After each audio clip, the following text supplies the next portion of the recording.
অবৈধ অভিবাসন ঠেকানোর অংশ হিসেবে বৃহস্পতিবার রাজধানী কুয়ালালামপুরে অভিযান চালায় মালয়েশিয়ার অভিবাসন বিভাগ। এ সময় আটক করা হয় ৫ শতাধিক প্রবাসীকে, যাদের মধ্যে ১৬৫ জনই বাংলাদেশি। আটককৃতদের মধ্যে বাংলাদেশিরা ছাড়াও আছে নেপাল ও ইন্দোনেশিয়ার নাগরিক, যাদের বয়স ২৫ থেকে ৬৫ বছরের মধ্যে। অভিবাসন বিভাগ জানিয়েছে, অবৈধভাবে বসবাস, পাসের শর্ত লঙ্ঘন, অতিরিক্ত সময় ধরে অবস্থানের অপরাধে এসব প্রবাসীদের আটক করা হয়েছে।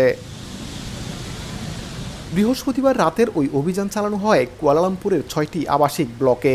এতে অংশ নেন বিভিন্ন বাহিনীর ১৮৫ জন সদস্য। কিছুদিন পরপর ইমিগ্রেশন পুলিশের এমন অভিযানে আতঙ্কে প্রবাসীরা। লিগ্যাল হওয়া পর্যন্ত নিজ নিজ অবস্থানে এবং যারা কোম্পানি থেকে বিদেশি থেকে ছোটাছুটিতে আসি সবাই যেন পুনরায় কোম্পানির সাথে যোগাযোগ করি। অবশ্যই আপনাদের পাসপোর্ট এবং ভিসা নিয়ে বের হবেন। রেমিটেন্স যোদ্ধা হিসাবে বাংলাদেশকে রিপ্রেজেন্ট করি। আপনার ছোট্ট ভুল, আমার ছোট্ট ভুলের কারণে মালয়েশিয়াতে আমাদের দেশের ভাবমূর্তি যাতে নষ্ট না হয়, এটা খেয়াল রাখবেন।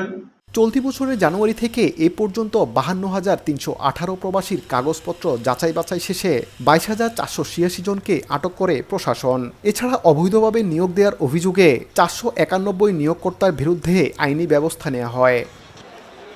পরবর্তী তদন্তের জন্য আটককৃতদের রাখা হয়েছে স্থানীয় বুকির জলিল ইমিগ্রেশন ডিটেনশন ডিপোতে। মোহাম্মদ আব্দুল কাদের, সময় সংবাদ, কুয়ালালামপুর, মালয়েশিয়া। মালয়েশিয়া যারা অবৈধভাবে বসবাস করতে আছেন, আপনারা খুবই সাবধানে থাকবেন। বর্তমানে যে পরিস্থিতি, খুবই পুলিশ দরবার করতে আছে, জায়গায় জায়গায় অপরাধী দিতে আছে, সবাই সাবধান।